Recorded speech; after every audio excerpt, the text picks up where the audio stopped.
हरे हरे अखंड भाव जप करने को हेब।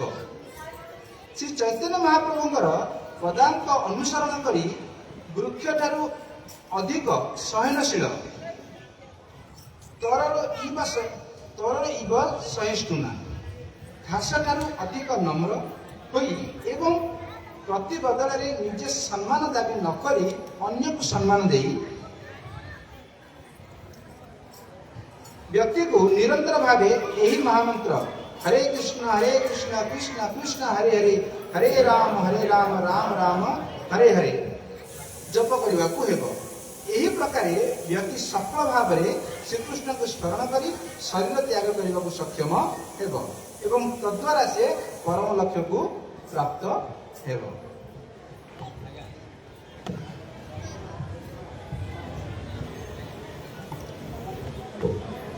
ओम अज्ञानतिमिरन्धस्य ज्ञानञ्जनं शलाकया चक्षुरुन्मिलितं येन तस्मै श्रीगुरवे नमः।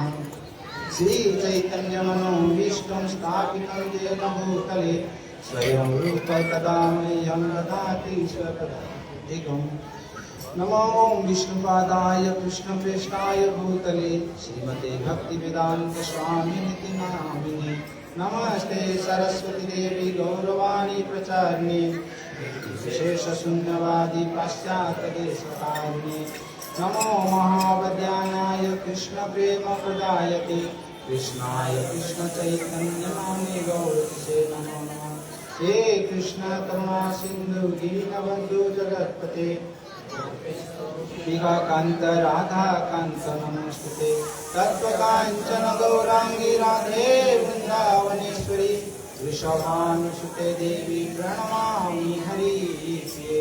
वाञ्छाकल्पतरुभ्यश्च कृपा सिन्धुभ्यैव च पतितानां पावनेभ्यो वैष्णवेभ्यो नमो नमः। जय श्री कृष्ण चैतन्य प्रभु नित्यानंद श्री अद्वैत गदाधर शिवासादि श्री गौर भक्तवृंद।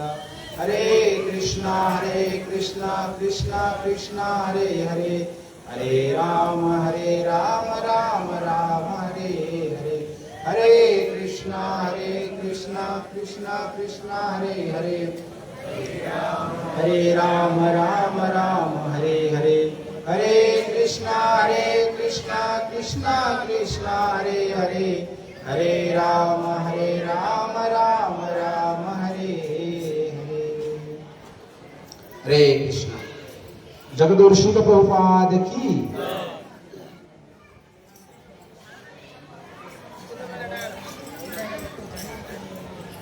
हरे कृष्ण। आमर ताप्ती रेसिडेंसी ओडिया समाज तरफ आमर शिवराम पंडा संपादक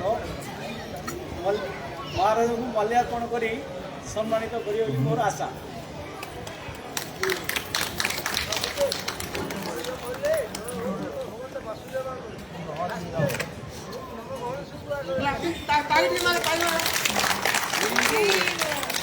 हरे कृष्ण।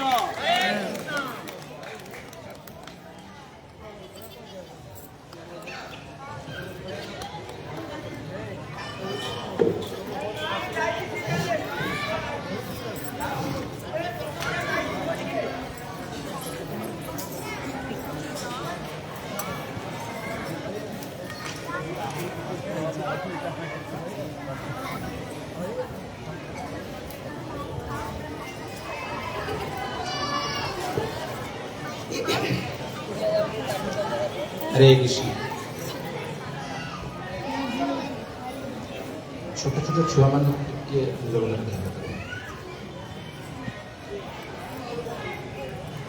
श्रीमद भागवत गीता मौलिक रूपर ये जो अध्याय अक्षर ब्रह्मचर्य भगवान श्रीकृष्ण द्वापर जुगरे जो अर्जुन कौरव एवं पांडव मान मध्य पूरा दृढ़ निश्चित हो जाता जे आमे युद्ध करवा। युद्ध पे समर मध्य सजा होता, युद्ध भूमि मध्य तैयारी हो जाता, दुई पक्षर सेना मध्य तैयारी हो जाते। ଏବଂ ଦୁଇ ପ୍ରକାର ସେନା ଯୁଦ୍ଧ ରଣଭୂମିରେ ସାମ୍ନା ସାମ୍ନି ଠିଆ ହେଇଛନ୍ତି। ସେହି ସମୟରେ ଅର୍ଜୁନ ଭଗବାନ ଶ୍ରୀକୃଷ୍ଣଙ୍କୁ ଆଦେଶ ଦେଉଛନ୍ତି ଯେ ହେ କେଶବ, ହେ ମଧୁସୂଦନ, ଆଜି ଯେଉଁ ଆମେ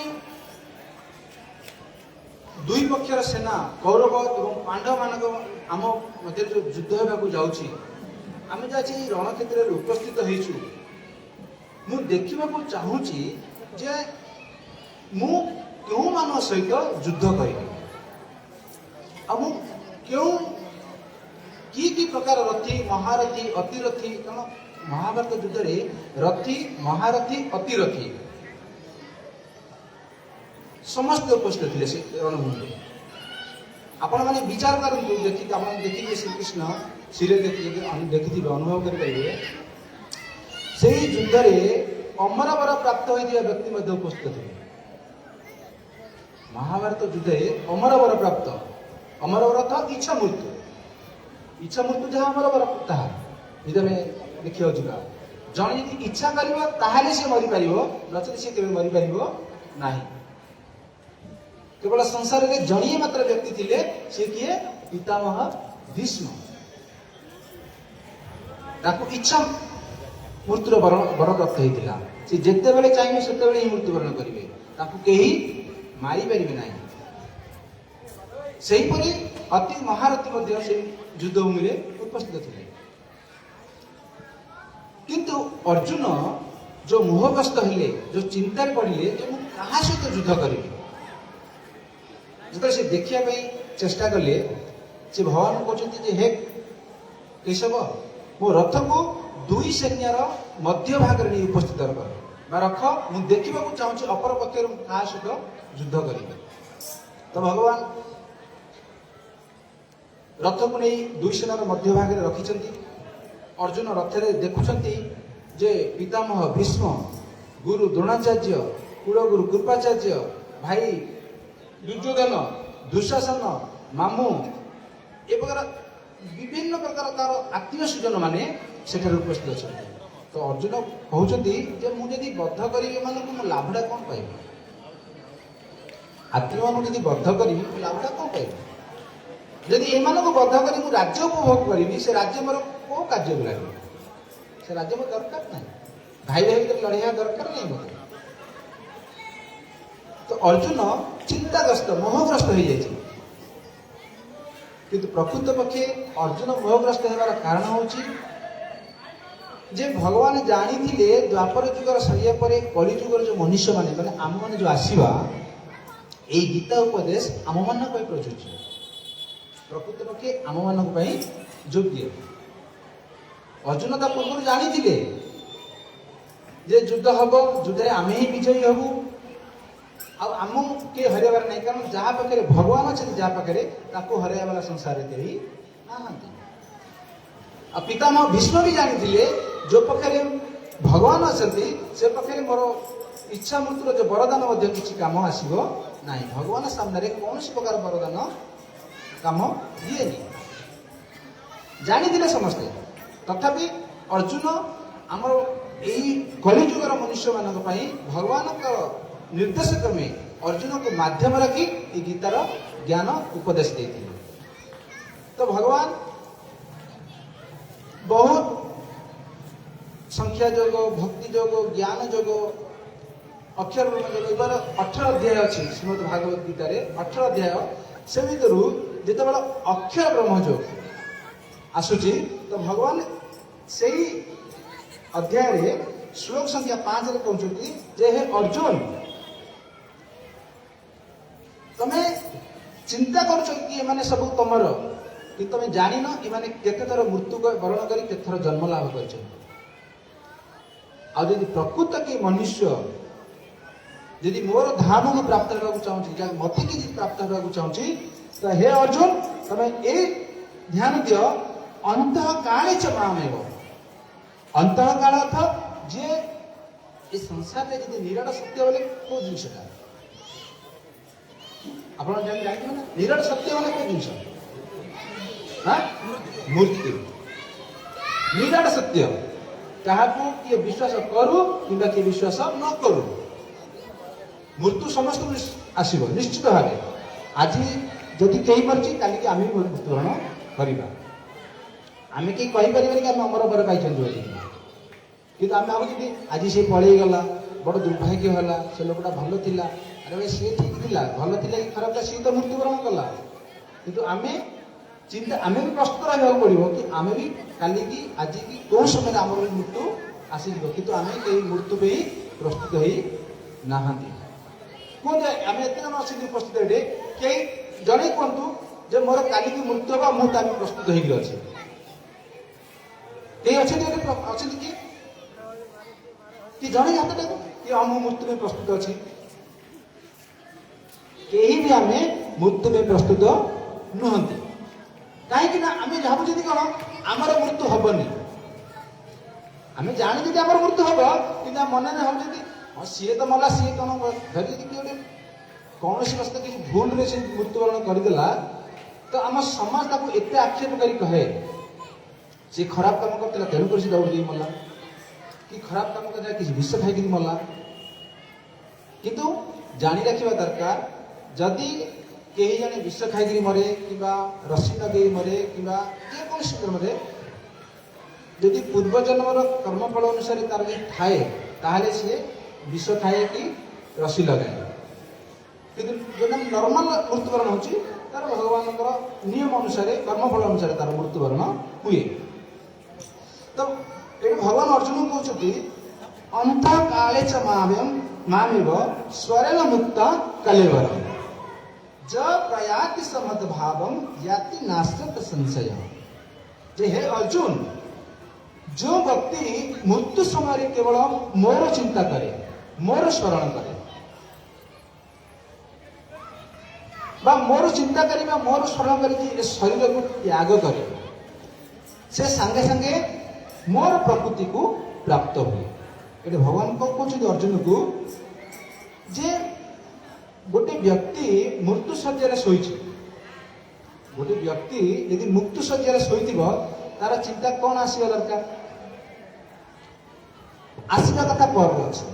ବର୍ତ୍ତମାନର ଯୋଉ ଆମମାନେ ଦେଖୁଛନ୍ତି, ଆମର ପରିବାରର ହଉ କେହି ହଉ କିମ୍ବା ଅନ୍ୟ ପରିବାରର ହଉ କିମ୍ବା ଆତ୍ମୀୟ ସ୍ୱଜନ ମାନେ ହୁଅନ୍ତୁ, ଯେଉଁମାନେ ମୃତ୍ୟୁବରଣ କରିବାକୁ ପୁରା ମୃତ୍ୟୁର ଶେଷ ଦ୍ୱାରରେ ଠିଆ ହେଇଛନ୍ତି କି କିଛି ସମୟ ପରେ ସେମାନେ ମୃତ୍ୟୁବରଣ କରିବେ, ସେମାନଙ୍କୁ ଯଦି ପଚାରିବେ ତମେ ବର୍ତ୍ତମାନ କଣ ଚାହୁଁଛ, ଆପଣ ବର୍ତ୍ତମାନ ମୃତ୍ୟୁ ଶଯ୍ୟାରେ ପଡ଼ିଛନ୍ତି, ଆପଣଙ୍କୁ କଣ ଦରକାର, ସେ ବ୍ୟକ୍ତି ଜଣକ କଣ କହିବେ? ସେ ବ୍ୟକ୍ତି ଜଣକ କଣ କହିବେ? ମୋ ପୁଅ ଆସିଲା କି ନାହିଁ ବିଦେଶରେ ଥିଲା, କି ମୋ ଝିଅ ଆସିଲା କି ନାହିଁ ତା ଶାଶୁଘରେ ଥିଲା, କି ମୋ ନାତିଟା କୁଆଡ଼େ ଗଲା, ମୋ ପୁଅ ଖାଇଲାଣି କି ନାହିଁ, ମୁଁ ମରିଗଲା ପରେ ମୋ ପିଲାମାନେ କେମିତି ଚଳିବେ। ଆରେ ଭାଇ ତମେ ତ ମୃତ୍ୟୁ ଶଯ୍ୟାରେ ସବୁ ତମ ପିଲାମାନେ କେମିତି ଚଳୁଛନ୍ତି? ସେମାନେ ବଞ୍ଚୁଛନ୍ତି କି ନାହିଁ? ସେମାନେ ଖାଉଛନ୍ତି କି ନାହିଁ? ଖାଉଛନ୍ତି ନା, ବଞ୍ଚୁଛନ୍ତି ନା? ତ ତମେ ଗଲା ପରେ ବି ସେମାନେ ବଞ୍ଚିବେ ହିଁ, କେହି ମରିବାର ନାହିଁ। ଯେତେ ଦିନ ପର୍ଯ୍ୟନ୍ତ ଭଗବାନଙ୍କର ଆୟୁଷ ସେମାନେ ତାଙ୍କ କର୍ମଫଳ ଅନୁସାରେ ହିଁ ବଞ୍ଚିବେ। ଏବେ ଆମେ ମୃତ୍ୟୁବରଣ କରିସାରିଲା ଯଦି କରିଦେବା ତ ଆମ ପରିବାର କଣ ପଛେ ପଛେ ଚାଲିଯିବେ? କହୁଛନ୍ତି ନା, ନିଜ ସ୍ତ୍ରୀ କମ ସେ କମ ବର୍ଷେ ପର୍ଯ୍ୟନ୍ତ ମନେ ପକେଇବ, ମାସେ କି ବର୍ଷେ ପର୍ଯ୍ୟନ୍ତ ସ୍ତ୍ରୀ ମନେ ପକେଇବ ନିଜ ସ୍ତ୍ରୀ। ବାପା ମା ମାସେ ଯାଏ, ବନ୍ଧୁବାନ୍ଧବ 10 ଦିନ ଯାଏ, ବନ୍ଧୁବାନ୍ଧବ ଆତ୍ମୀୟ 10 ଦିନ ଯାଏ ମନେ ପକାନ୍ତି, ତାପରେ କିଏ ମନେ ପକାନ୍ତି? କେହି ମନେ ପକାନ୍ତିନି। ଗୋଟେ ସଂସାରର ନିୟମ ବୁଝୁଛନ୍ତି। ଆମର ଓଡ଼ିଆରେ କହୁଛନ୍ତି ନା, ଦଉଥିଲା ଯାକ ମୋର ମୋର, ନଦେଲା ଯାକ କିଏ କାହାର। ଯଦି ଆମେ କିଛି ଦଉଥିବା ଅନ୍ୟମାନଙ୍କୁ ତାହେଲେ ସମସ୍ତେ ମୋର ମୋର ବୋଲି କହିବେ। ଯଦି ଆମେ କିଛି ଦେବାନି କାହାକୁ ତ ସଂସାରରେ କେହି ବି କହିବେନି ମୋର। କାରଣ ନିଜ ବାପା ନିଜ ପୁଅକୁ ପଚାରେନି, ନିଜ ପୁଅ ନିଜ ବାପାକୁ ମଧ୍ୟ ପଚାରେ। ଆଜିର ସମାଜ ଏ ପ୍ରକାର। ତେଣୁକରି ଶ୍ରୀମଦ ଭାଗବତ ଗୀତାରେ କୁହାଯାଉଛି ଯେ ମୃତ୍ୟୁ ସମୟରେ ଆମର ପ୍ରକୃତ କର୍ତ୍ତବ୍ୟ ହେଉଛି ଆମେ ଭଗବାନଙ୍କୁ ଚିନ୍ତା କରିବା। କାହାର ଚିନ୍ତା କରିବା ଦରକାର? ଭଗବାନଙ୍କ ଚିନ୍ତା କରିବା ଦରକାର, ଭଗବାନଙ୍କର ନାମକୁ ସ୍ମରଣ କରିବା ଦରକାର। ଯଦି ଆମେ ଭଗବାନଙ୍କ ନାମ ସ୍ମରଣ କରିବା, ତେଣୁ ଆମେ କହୁଛୁ ନା ଯେତେବେଳେ ଶବ जड़े व्यक्ति मृत्युवरण कला नाम नाम सत्य है हरि नाम सत्य है कौन तुम 10 तला बिल्डिंग थी 3 तला बिल्डिंग थी सत्य है किए कहना यही कहना यथाशीघ्र कहते जड़े मरीगला 2 घंटा 3 घंटा हो गला जड़े भाई यथाशीघ्र घर नियो आम गाँ लोक मैंने खाइबे कि गाँव में पूजा विधि हम कि हम अरे से व्यक्ति विशेष कोटियाधिपति थिला लोक मानक साहाय्य करुला धन संपत्ति साहाय्य करुला आर्थिक साहाय्य करुला मानसिक साहाय्य करुला किंतु से व्यक्ति जनक मृत्युवरण करिया परे ताको हम 2 घंटा 3 घंटा मध्य रखुना तो विचार कर से व्यक्तिर धन संपत्ति थाई केते न थाई केते ए संसार में धन थाई केते न थाई केते निज पुओ मध्य कहूँ टाइम है बाप कि माँ को यथाशीघ्र घर नियो पुणी दुनिया काम अच्छे आम कर से पुणी 10 दिन 12 दिन हो गला बापा मरीगले मरीगले से बयस होता से मरीगले से कौन करते जहाँ कर्तव्य से करते आम ये चिंताधारा आस कि बुझा दरकार जे इस संसार में आमर कहीं नुहति केवल एकमात्र बंधु भगवान ही आमर साहा यदि आम अंत मृत्यु समय भगवान चिंता करवा आम कहते ना मु भगवान धाम को जी भगवान धाम जी अरे भगवान धाम आम किपरि जा यदि आम भगवान चिंता करवा भगवान नाम कीर्तन करवा भगवान कथा श्रवण करवा ताहले आम भगवान धाम को प्राप्त हेबा यदि आम भगवान चिंता कर भगवान नाम कर कि भगवान कथा केवल कथा श्रवण कर आम कहले भगवान धाम प्राप्त होमि प्राप्त हो पारे कि पारानी एवं आमर यदि आम बिल धान रोई ना आम मार्गशीर मास कार्तिक मास धान काटा बिलू जा अरे धान तो रोई न धान काट कि धान यदि आम रोई न धान काटी पार धान काटी पार आम विदेश आसी कम करने आम मस तक कम कर घर टिफिन धरी पड़ेगा शैया शैया बाहर पड़े आएगा कम कर मसे से पगार दे से दबा पगार कौन कह तू जुबन कौन कर फास्ट से कह कि नहीं कह ना तो सेमती यदि आम भगवान चिंता कर भगवान नाम जप कर भगवान नाम कीर्तन कर आम सीधा सीधा भगवान पाखे पहुँच पारा केवल पहुँच पार तेणुक आमको कौन ना आम जमदंड पाच नर्कदंड नर्कर जो 28 प्रकार नर्क अच्छी 28 प्रकार नर्कर राजा किए जम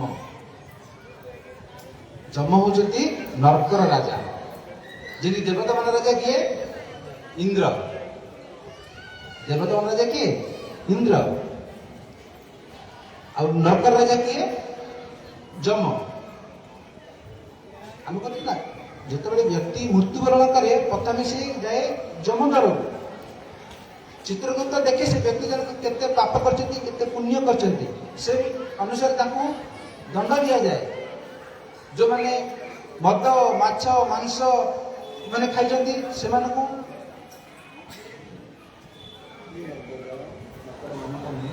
महाकुंभीपात नर्क जाऊ कह 28टा नर्क गोटे कुंभीपात नर्क अच्छी कुंभीपात नर्क छड़ा जा कुंभीपात नर्क कौन कर बड़ कड़े ततला तेल थी गरम गरम टकरम कर फुटुव ताकू बोतल भरी दिया गला पक पी जी मद पीलु से तेल को पी आप विश्वास करवाटा बहुत कष्ट हम जिन भागवतम पूरा स्पष्ट भाव लिखा जाए जीव को किपर दंड दि जाए 28टा नर्क 28 प्रकार दंड आम कहते आम ये माछ मांस खाऊँ आम लस जीवर लस आम खाऊँ कि आम कि पाप करुँच कि प्रकार नरक अच्छी आम से भी जाना दरकार आम कहते आम कि पाप कर पाप समस्त लगुच माछ मांस खाଇବା द्वारा कौन है जीव हत्या है जीव हत्या है कि नहीं हाँ ଯଦି ଆମେ ମାଂସ ଖାଇବା, ଗୋଟେ ଛେଳି କାଟ କିମ୍ବା ଗୋଟେ କୁକୁଡ଼ା କାଟ କିମ୍ବା ଯେକୌଣସି ପଶୁକୁ ଆମେ ହତ୍ୟା କରି ଖାଇବା, ତାର କ'ଣ ଜୀବ ନାହିଁ ଶରୀରରେ? ନିଶ୍ଚିତ ଭାବେ ଜୀବ ଅଛି।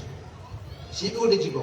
କାରଣ ଆମେ ସମସ୍ତେ 84 ଲକ୍ଷ ଯୋନିରେ ଆମେ ଜନ୍ମଗ୍ରହଣ କରିଛନ୍ତି।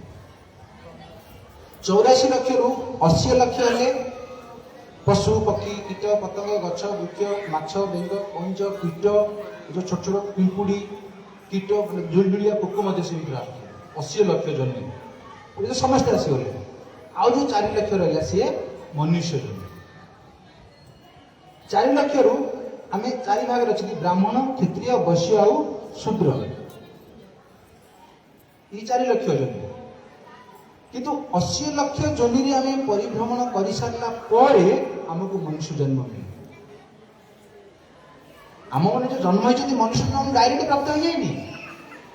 ଆମମାନେ ଥରେ ଗଧ ବି ହେଇଛନ୍ତି, କୁକୁର ବି ହେଇଛନ୍ତି, ମଇଁଷି ବି ହେଇଛନ୍ତି, ବାଘ ବି ହେଇଛନ୍ତି, ଭାଲୁ ବି ହେଇଛନ୍ତି।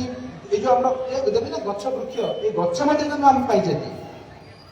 ଆଉ ଗାଟରେ ଯେଉଁ କିଡ଼ା ରହୁନି, କିଡ଼ା, ସେ କିଡ଼ା ମଧ୍ୟ ଆମେ ଜନ୍ମ ପାଇଛନ୍ତି। ଏ ସବୁ ଜନ୍ମ ପାଇସାରିଲା ପରେ ଆମକୁ ଶେଷରେ ଭଗବାନ ମନୁଷ୍ୟ ଜନ୍ମ ଦେଇଛନ୍ତି। ଯେ ତମାନେ ମନୁଷ୍ୟ ଜନ୍ମ ପାଇସାରିଲା ପରେ ତମାନେ ଭଜନ କୀର୍ତ୍ତନ କରିକିରି ଏ ମନୁଷ୍ୟ ଜନ୍ମରୁ ଉଦ୍ଧାର ହୋଇକିରି ଭଗବାନଙ୍କ ଧାମକୁ ପ୍ରାପ୍ତ ହେବା। ତେଣୁ ଭଗବାନ କହୁଛନ୍ତି ଯେ ଯେଉଁ ବ୍ୟକ୍ତିର ମୃତ୍ୟୁ ସମୟ ଆସିଯାଉଛି ସେ ବ୍ୟକ୍ତିକୁ ଅନ୍ତଃ ସମୟରେ ସେ ମୋ ଚିନ୍ତା କରିବା ଦରକାର। କିନ୍ତୁ ଆମମାନେ କ'ଣ କରୁଛନ୍ତି? ଆମର ପରିବାର ଚିନ୍ତା କରୁଛନ୍ତି, ଆମେ ସ୍ୱଜନ ଚିନ୍ତା କରୁଛନ୍ତି, ପୁଅ, ଝିଅ, ନାତି, ନାତୁଣୀ, ଆମର ପରିବାର ଚିନ୍ତା ଆମେ କରୁଛନ୍ତି, ଆମର ଧନ ସମ୍ପତ୍ତି ଚିନ୍ତା କରୁଛନ୍ତି। ତେଣୁକରି ଆମମାନେ କେବେ ଭଗବାନଙ୍କ ଧାମ ପ୍ରାପ୍ତ ହେଇ ପାରୁନାହାନ୍ତି। ତେଣୁ ଏ ଶ୍ଲୋକରେ ଭଗବାନ କହୁଛନ୍ତି ଯେ ଯିଏ କୃଷ୍ଣ ଚେତନା ଶରୀର, ଯିଏ ସର୍ବଦା ଭଗବାନ କୃଷ୍ଣଙ୍କୁ ଚିନ୍ତା କରେ, ଭଗବାନ କୃଷ୍ଣଙ୍କର ନାମ ଉଚ୍ଚାରଣ କରେ, ତାକୁ ଶୁଦ୍ଧ ଭକ୍ତ ବୋଲି ବି କୁହାଯାଏ ବା ଶୁଦ୍ଧ ମନୁଷ୍ୟ ବୋଲି ବି କୁହାଯାଏ। ଏଠାରେ କହୁଛନ୍ତି ସ୍ମରଣ ଅର୍ଥ ସ୍ମରଣ କରିବା ବା ଚିନ୍ତା କରିବା। ତେଣୁକରି ଚୈତନ୍ୟ ମହାପ୍ରଭୁ କହୁଛନ୍ତି ଗୃହେ ଥାକ ବନେ ଥାକ ସଦା ହରି ବୋଲି ଡାକ। ହରେ କୃଷ୍ଣ, ହରି ବୋଲ। ହରେ କୃଷ୍ଣ। ମାତାଜୀ ଟିକେ ଶାନ୍ତ ରଖନ୍ତୁ, ଟିକେ ଆବାଜ ଶୁଣ କରନ୍ତୁ ଆପଣ।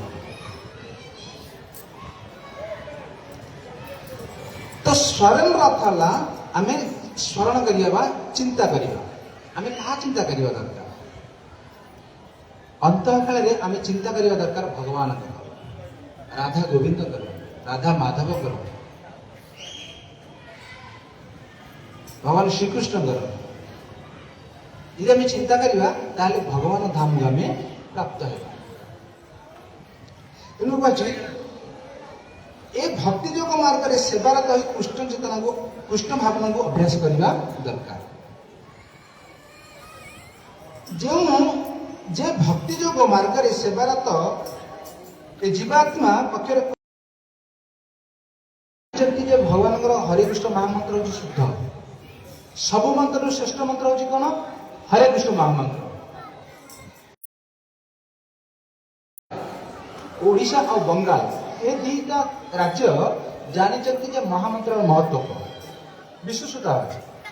କାହିଁକି ନା ଆମେ ବର୍ଷ ସାରା କହୁଛନ୍ତି ଆମେ କେତେ ପାପ କରିଛନ୍ତି, କିନ୍ତୁ ଆମେ କାର୍ତ୍ତିକ ମାସରେ ଭଜଗୋବିନ୍ଦ ବୋଲୁଛନ୍ତି ଗାଁରେ। ବୁଝିଛନ୍ତି ନା ଭଜଗୋବିନ୍ଦ? ହଁ,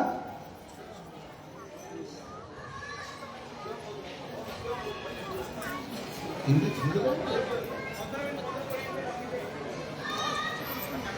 15 ମିନିଟ୍ ହିନ୍ଦୀରେ ବନ୍ଦ କରିଦେବେ।